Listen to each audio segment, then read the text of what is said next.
அமைச்சர்கள் மேகதாது அணை கட்டுறதுக்கு வேலை நடந்துட்டு இருக்கு. இந்நிலையில கர்நாடக துணை முதல்வர் 22ஆம் தேதி தமிழகத்துக்கு வராரு. அதான் நான் அன்னைக்கே சொன்னேன்ல, திமுகங்கிறது என்றைக்குமே இரட்டை நிலைப்பாடுதான். அவங்க கூட்டணி கட்சியில இங்க வாக்கு வாங்கணுங்கிறதுக்காக, சிறுபான்மை மக்களை ஏமாற்றணுங்கிறதுக்காக ஒரு நிலைப்பாடு.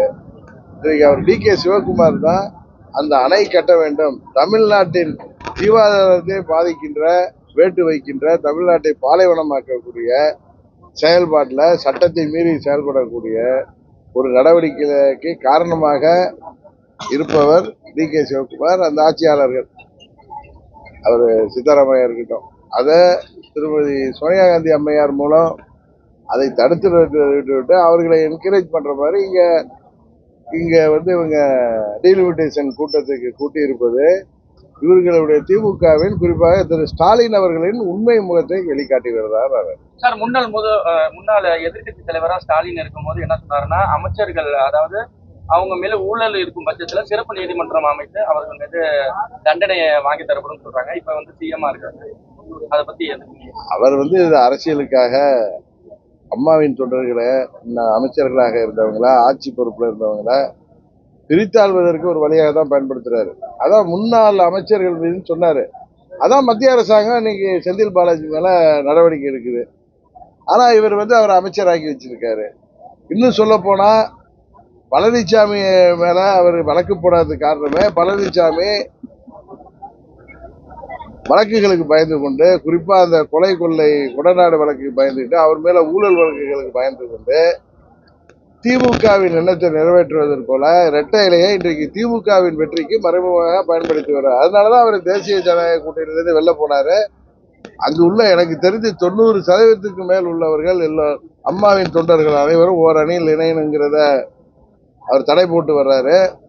இன்னும் சொல்ல போனா தேசிய ஜனநாயக கூட்டணியில இணைகிறதையும் அவர் தடுத்து வர்றதுக்கு அவர் ஒருவரை தான், இல்ல அவரை சேர்ந்த ஒரு சிலர் தான் இன்றைக்கு காரணமாக இருக்கிறார்கள் என்பதற்கு அடிப்படையை இந்த வழக்குகள்ல மாட்டிக்கொள்வோங்கிறது தான். அதனால இந்த முன்னாள் அமைச்சர்கள் மீது நாங்கள் தனி நீதிமன்றம் அமைத்து வழக்கு தொடர்வோம் சொன்னது திமுக தனது ஆட்சியை தக்க வைத்துக் கொள்வதற்கும் அம்மாவின் கட்சியை பிரித்தாள்வதற்காக தான் என்பதுதான் உண்மை.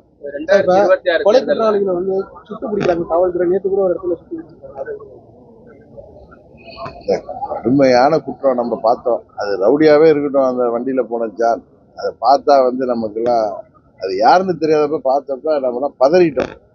நான் கூட அதை என்ன நினைச்சேன், அந்த திருநெல்வேலியில ஒரு ரிட்டையர்ட் டிஎஸ்பி எஸ்பி எஸ்ஐ தான் அப்படி பண்ணிட்டாங்களான்னு. அப்புறம் பார்த்தாதான் அது நியூஸ்ல போய் பார்த்தா அது ஒரு ரவுடியா இருந்தாலும் அதுக்கு வழக்கு நடக்குது, தண்டனை கொடுக்கலாம். இப்படி கொடுமையா குற்றம் செய்தவர்களை போலீஸ் பிடிக்க போறப்ப அவங்க ரொம்ப கையை கட்டிக்கிட்டு சரண்டர் ஆயிருப்பாங்களா?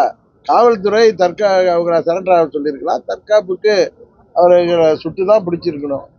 ஏன்னா இன்றைக்கு கடுமையான குற்றங்கள், 3 வயது சிறுமிகள் கூட இன்றைக்கு கற்பழித்து கொலை செய்யப்படுகிறாங்க, ட்ரெயின்ல கற்பழித்து தூக்கி போடுறாங்க.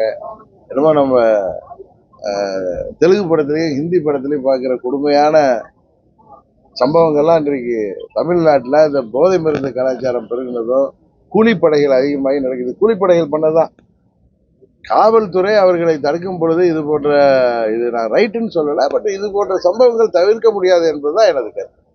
இந்த 2026 தேர்தலில் எடப்பாடியை ஒதுக்கிட்டு பாக்கி அனைத்து நிர்வாகிகள் ஒன்று சேர்ந்து உங்க தலைமையிலயோ அம்மா சின்னம்மா தலைமையிலயோ நாங்க வரோம் அப்படின்னு சொன்னா நீங்க என்ன மாதிரி அது யூகத்துக்குலாம் நான் பதில் சொல்லல.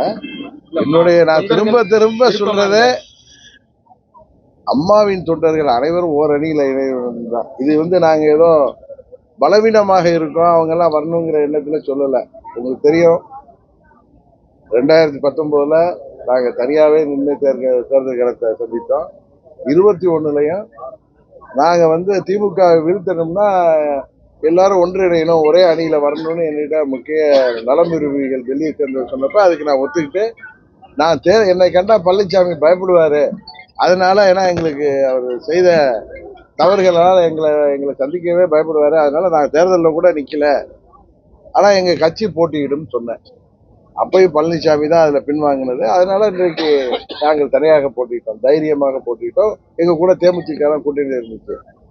அதனால அம்மா மக்கள் முன்னேற்ற கழகம் என்பது அம்மாவின் கொள்கைகளையும் லட்சியங்களையும் தொடர்ந்து கொண்டு செல்வதற்கான இயக்கம்.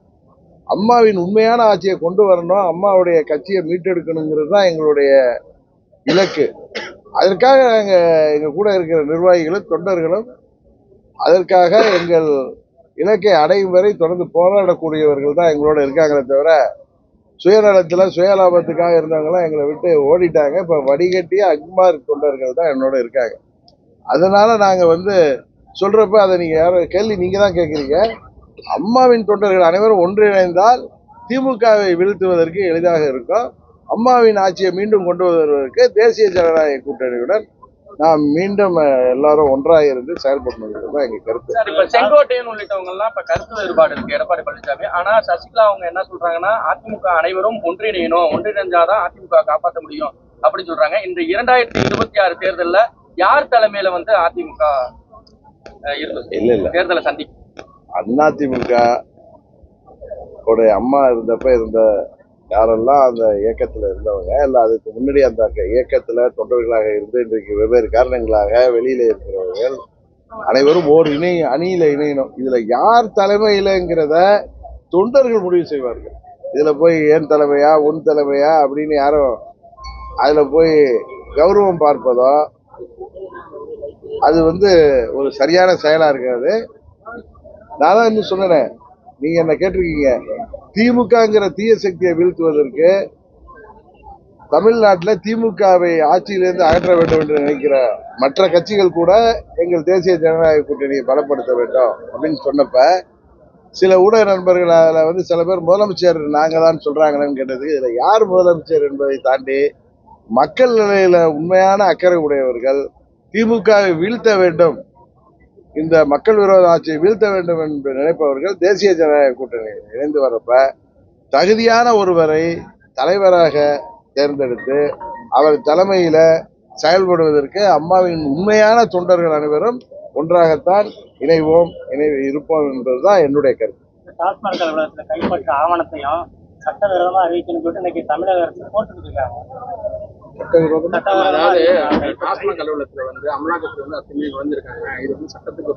கோர்ட்டுக்கு போட்டோம், கோர்ட்டு என்ன சொல்லுது, நீதிமன்றம் என்ன சொல்ல வருதுன்னு வெயிட் பண்ணி பார்ப்போம். அதாவது சீஃப் செக்ரட்டரியேட்லயே போய் அமலாக்கத்துறைக்கு அதிகாரம் இருக்கு ஒரு இதை விசாரிக்கிறதுக்கு.